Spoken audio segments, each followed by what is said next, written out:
Hello and welcome to the Jungle, a Cincinnati Bengals podcast brought to you by the folks at the Riverfront and the people at Blue Wire. My name is Owen Timberding, joined by Caroline Palmer this week, and we are coming to you on this podcast as with the Cincinnati Bengals team who has won a game in September and has started 1-0 for the first time since 2021. How about that?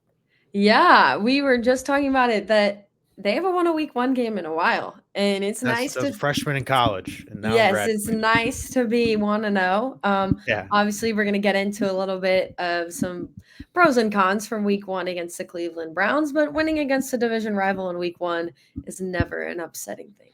Hey, it was like we said, it was not pretty. 17-16 kind of bruiser that the Cincinnati Bengals got themselves in. Joe Burrow had one of the worst games passing yards wise of his now 6-year career. He started week 6. Jamar Chase was a non-factor, and Joe Flacco turned back the clock and at least looked like some sort of serviceable option for our friends up in Cleveland. But I think we need to start and give credit where credit is due. The question all offseason was, what's the Cincinnati Bengals defense going to look like? And I will say, the Cincinnati Bengals defense won them this game. If you look back, the final 5 drives of the game, interception, missed field goal, turnover on downs, punt, interception. You can't ask for much more than what a defense that looked like a revolving door for parts of last year and during the preseason. I give them a very, very high praise for how they handled this game, pretty much second half on. Absolutely. It's almost like they've been hearing us talking about them for the last 6 months and Yeah, just like, hey, and we need everyone. to find something. And there was honestly a lot of big plays from some names that are not exactly familiar. You obviously have DJ Turner, who came up with that huge interception on the last drive that arguably won them the game, between that and the 35-yard missed field goal from Yeah, Cleveland. But it's always nicer to say that we did something that won us the game. So obviously, like, I was very intrigued to see what the defense looked like because other than like arguably the 4 up front, you had some major questions. And again, I think they looked good. Obviously, you have a Browns receiving core, which I did not know a single person on the Browns receiving core that at least was a major target in this game. So mhm. obviously, you're going to see better opponents as we go through the year. But I feel like it's a really weird thing to say, but the Cincinnati Bengals defense, I would say, in my personal opinion of watching the game, looked vastly better than our offense, which is not something I was expecting to Yeah, say come week one. yeah. So let's start from the beginning of the game. Cincinnati Bengals opted to get the ball first, and they marched down the field with a very meticulous, methodical. They ate a lot of clock. Oh, I yeah. believe it was a 6 or 7 minute drive, Hmm. and then ended with the Chase Brown touchdown. And I'm thinking, oh my goodness, if they can have some sort of serviceable running game, this offensive expectation is through the roof. Flip that around, the Browns go right down to score on a long touchdown drive of their own. And that was kind of a lot of the fireworks for the rest of the game. The Bengals scored again on a Noah Fant touchdown. Welcome to Hmm. Cincinnati in the second quarter, and the Browns kicked a field goal. It was 14-10 at half. Browns took the lead for the touchdown in the beginning of the third quarter and missed the extra point, which proved to be very big. Evan McPherson, we said he had his woes last year. He eventually put the Bengals ahead 17-16, and that was kind of the last little bit of scoring that the Bengals had. I want to talk about the offense later because I think it's so important to highlight four major contributors to how the Bengals won this game. One being the Bengals' best graded defensive player per PFF, and that was Logan Wilson. He had an Hmm. incredible game. Jordan Battle had a great game. He Yep. obviously had the crazy interception off the deflection and right place, right time, and was able to hold on to that ball after pretty much doing a front flip after grabbing it too. Yes. He then at 12 tackles was great in my opinion throughout the game. Another guy, Shamar Stewart, he rated top 5 in rookies on total PFF grades. He is going to be really good. And then Trey Hendrickson did Trey Hendrickson things. Yeah. He had a sack, but what I really like to see was the Bengals' run defense, which I think we need to highlight the most. BJ Hill had a great game. Shamar Yes. Stewart had a great game. Trey was involved on the run stop as well. But it all starts, in my opinion, with Logan Wilson. Yes, I agree. I think it was amazing. There's a quote that I found from Zach Taylor after the game in the press conference that I think is probably the best way to summarize the defense. And he said that I thought the defense did a great job rising up on the last several possessions of the game. We as a team were not putting them in great spots defensively, and they just rose up to the occasion. And I think that that is the perfect sentiment if you look at the way this defense played, because they did get screwed over multiple times when it came to field position, when it came to just setup. I mean, we talked about it already. Joe Flacco turned back the clock and was playing like Baltimore Ravens Joe Flacco. Like he looked good and their receivers kind of got onto a roll. But again, big time players, big time moments, big time games. We're seeing that week one, which is an amazing sign to see from a defense who was basically one of the laughing stocks of the NFL coming into this year. And it was really the run defense, Yeah. which really screwed the Bengals last year and many times. I thought like the Browns didn't have a rush longer than 5 yards. That was a pretty incredible stat that I saw. And that's a testament to TJ Slayton had a pretty solid game. He was one of the Yes. Bengals defensive acquisitions this offseason. I just thought across the board, the linebackers played well. People were actually I feel like another thing we talked about last year too was missing tackles. Mm-hmm. And especially the linebackers didn't miss a lot of tackles. Where the defense got picked apart a little bit was in the passing game. And Yeah. here's why. They were not getting any pressure. They were rushing three. Trey Hendrickson had a good win rate. He played great. I'm not complaining about him at all. Yeah. It just felt like the Bengals couldn't get that one sack. You know what I mean? Mm-hmm. That just like that sack that then everything kind of tumbles down. Yeah. It was like they were close. I thought DJ Turner had some great blitzes. I think he's going to be really crucial. It's again, I don't really have a lot of bad things to say about the Bengals defense because they won the game and because they won a game that they lose last year defensive wise. Yeah, I agree. I even felt a lot of times that Joe Flacco himself wasn't even put under very much pressure. Whole time. Like it wasn't even like oh they were getting to the quarterback and they just couldn't sack him. Joe Flacco can't run, and we were not forcing him out of the pocket hardly ever. Like we were almost playing into the style of football that he wanted to play. Another thing that really surprised me was just the open field ability to tackle. We talked about Jordan Battle already. He had 12, which led the whole team, and most of those came into the open play. Like, I mean, it was just like I was honestly just genuinely excited watching this defense, and I feel like we talked about in the preseason that there wasn't anything exciting about them, and it almost has done a complete 180 in the span of like a week and a half, 2 weeks, which as a Bengals fan you should be really excited for. Super. The biggest cleanup, in my opinion, is Cam Taylor-Britt, bro.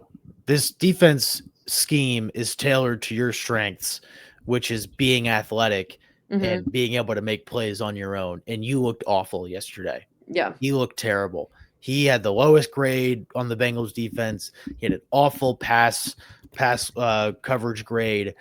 He just struggled the whole time. And he was got a couple just burned by Jerry Jeudy, who's a great receiver. And I think he's probably the Browns' best player, not named Myles Garrett, on the offensive side of the ball, at least. I just think something's got to give with him at some point because he got just kind of picked. He was the number one guy that Browns were going after the whole time.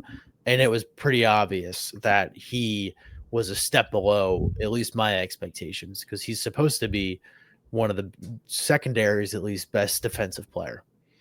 Yeah, I mean, it's just interesting. Like, obviously, I think if you look at the statement of the revolving door, the secondary is definitely where it most applies to. Again, I think it'll be interesting to see how they go throughout it because, again, this wasn't the best receiving core that the Bengals are going to see all year.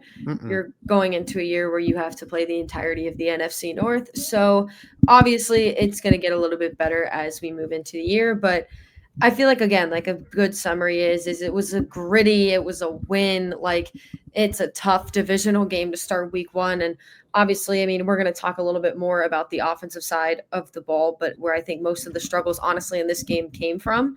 But again, like I think for what the defense had to do on Sunday, I think they executed it very well. Absolutely. I just it's hard to complain about the way the defense ended the game. They put themselves in a position to allow the Bengals to win. Hmm. And you're never going to have me sit here complain about a win. You can complain about execution. I think the Bengals missed some opportunities on offense, and you can say, "Well, the Browns missed 2 field goals." Yeah, that's true. But at the same time, like I don't really have an answer to that. You know what I mean? He missed the Yeah. field goals. He's a rookie. He pushed like, or he's had his first chance here in the NFL. And he failed Hmm. miserably. He missed an extra point, and that's the difference between us going into overtime. He missed the game winner. It's like I'm not going to sit here and apologize for that. Apologize for a win when the Bengals put themselves in a position to win on the defensive end, and that's the main headline of this.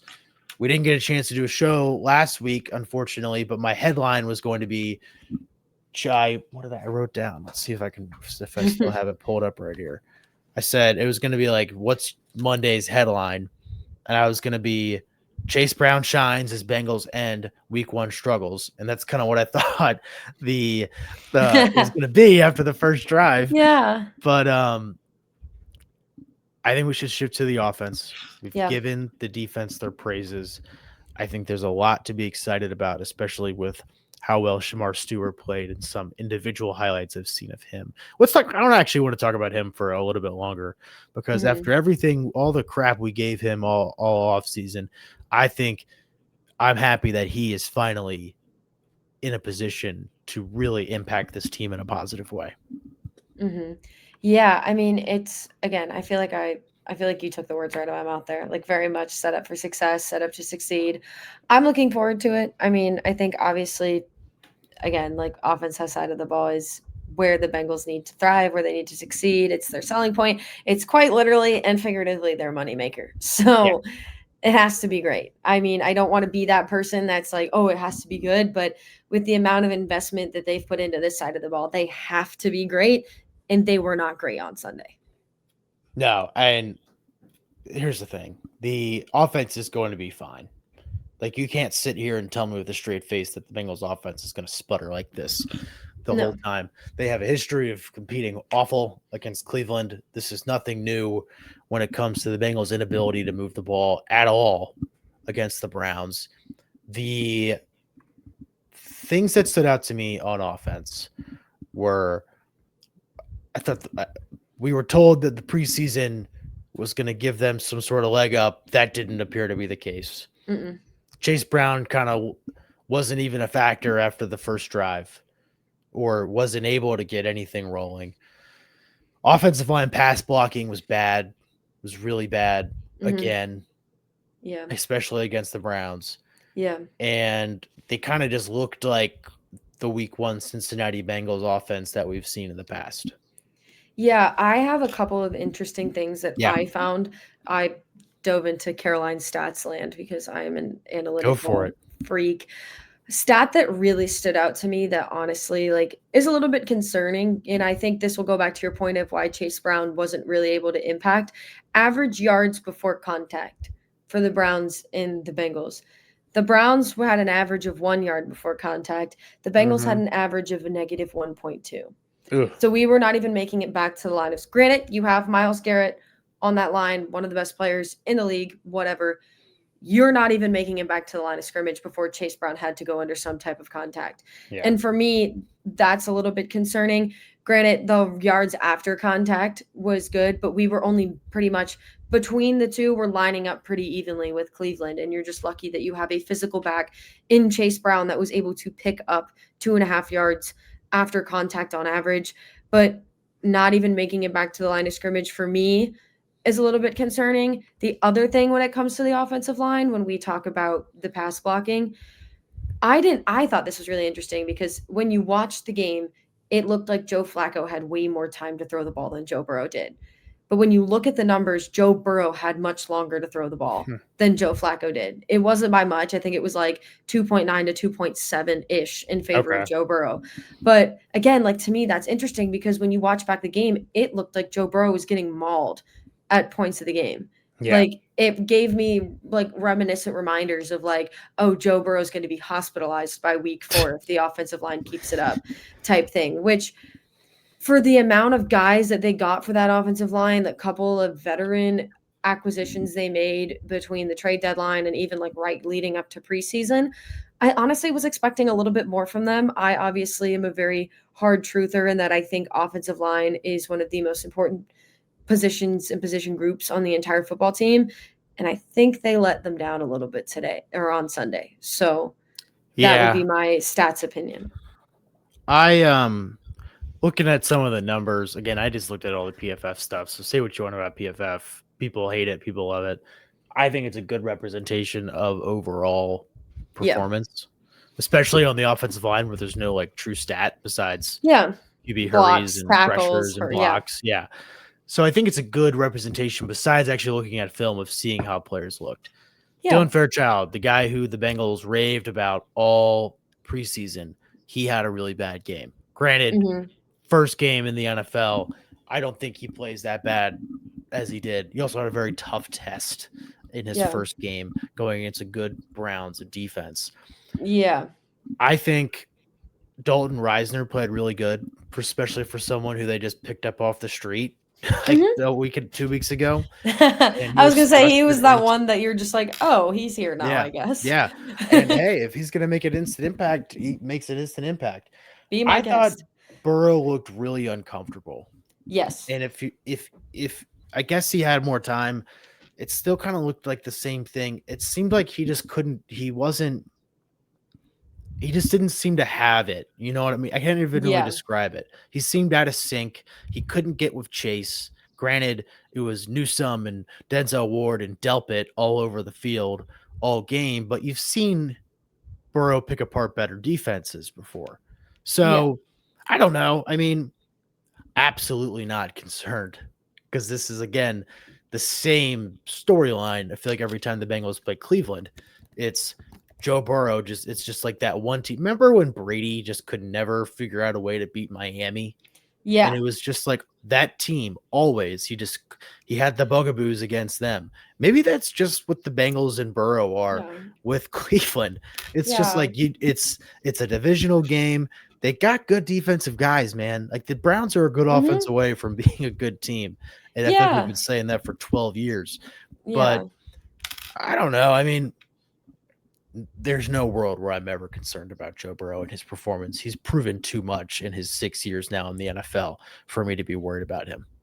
Yeah, I would say the only thing that I would say about Joe Burrow, and honestly, I would even throw like, you could argue Chase Brown, T. Higgins, and Jamar Chase could all get thrown in this conversation, is I think all 4 of them really struggled to really get into the game and find rhythm. Like, I'm looking at it like as an athlete, and it's just like you're obviously there, you're playing the game, but you're not really into it. Yeah. And you can tell with body language, you can tell with just like the execution. Like obviously they started the game with this amazing 12 play, 68, 70-yard drive. They went 3 for 3 on third down. That's phenomenal.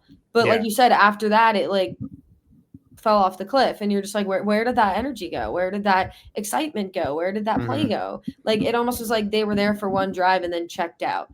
And obviously I know that that's not what happened because we won. They stayed in the game, but it was very different from the Joe Burrow, the Jamar Chases, the Chase Browns, the T. Higgins that we're used to seeing on a regular basis. Again, for people who need a more modern representation, you can look to playoff Josh Allen versus the Chiefs, how he just for some reason, even though the Bills have been on paper and physically better than the Chiefs for probably the last 3 years, he just can't seem to figure out a way to beat them.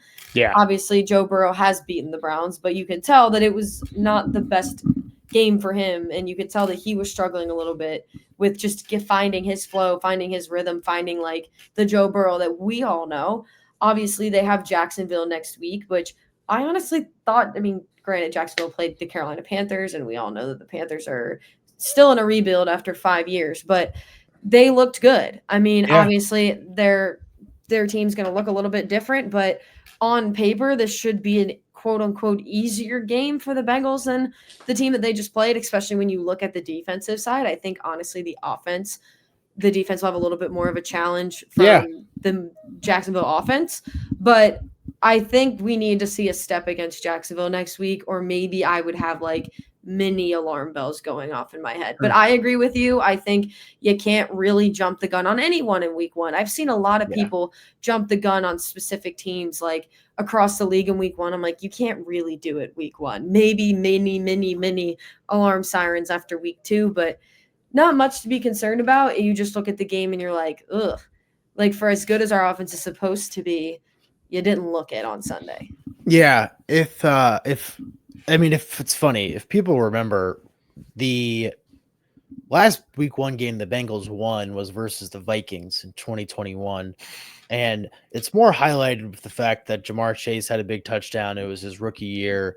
It was the Burrow to Chase connection is back, but mirrored in all of this was kind of a sloppy game, a game where the Bengals could figure out how to move the ball, and they ultimately got the ball back in the overtime because of maybe he didn't Dalvin Cook fumble that the Bengals jumped on and then moved on the field, and Evan McPherson put one through the uprights. So it's not like their last week one game was some glamorous win.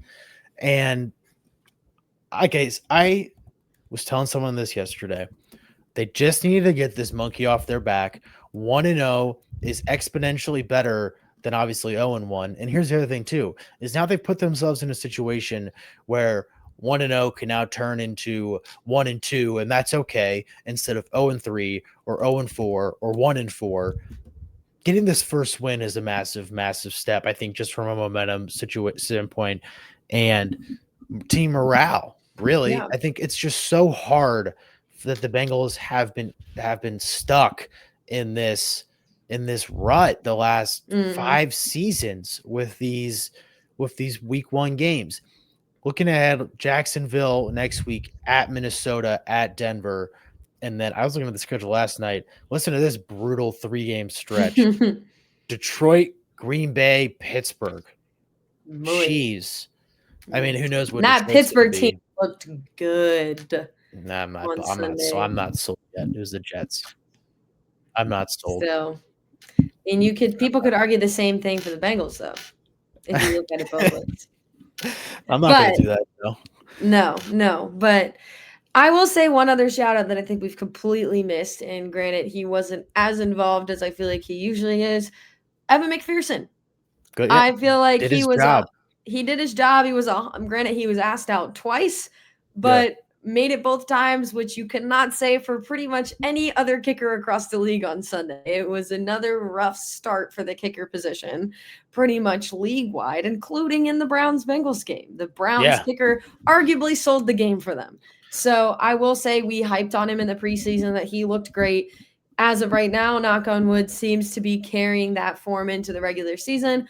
Obviously, we'll see what happens because they only called on him one time. So we'll see what happens. But again, I feel like shout out to him. He came off a really difficult year last year. And so far in the snaps in the football that he's had to play this year, both preseason and now in week one, I think he's looked good, which is exactly what you need when it comes to special teams. Yeah, one more quick hitter before we get out of here. Ryan Rico, punt at the end of the game to pin them back on the one.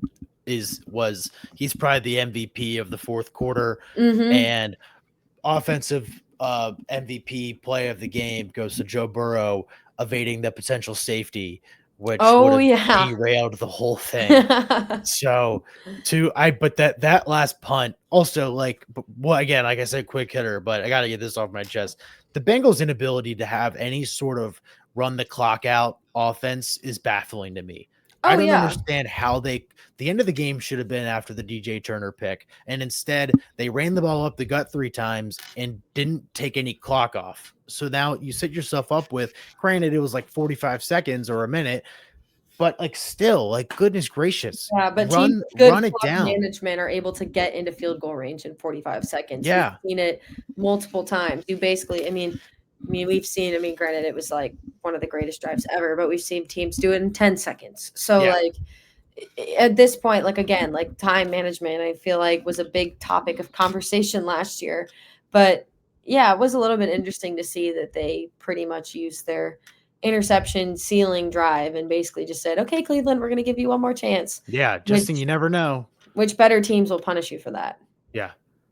Hey, at the end of the day, the Cincinnati Bengals are 1-0. They Big did game. win. They Woohoo! won. I'm happy. We'll take We're it. all happy. We will be back and talk about Jacksonville next week. Maybe give a little preview sometime this week if we can Yeah. find some time in If our we can schedules, find time. which we've struggled with, but we'll Yeah. talk about after that. But yeah, end of the day, Bengals are 1-0. A lot to be happy about on the defensive end and hope for the future with how good we know this offense can be. So for Caroline Palmer, I am Owen Timmerding. Thank you for tuning into this week's episode of Welcome to the Jungle. We'll be back next week with more Cincinnati Bengals news and notes. Have a good one, folks.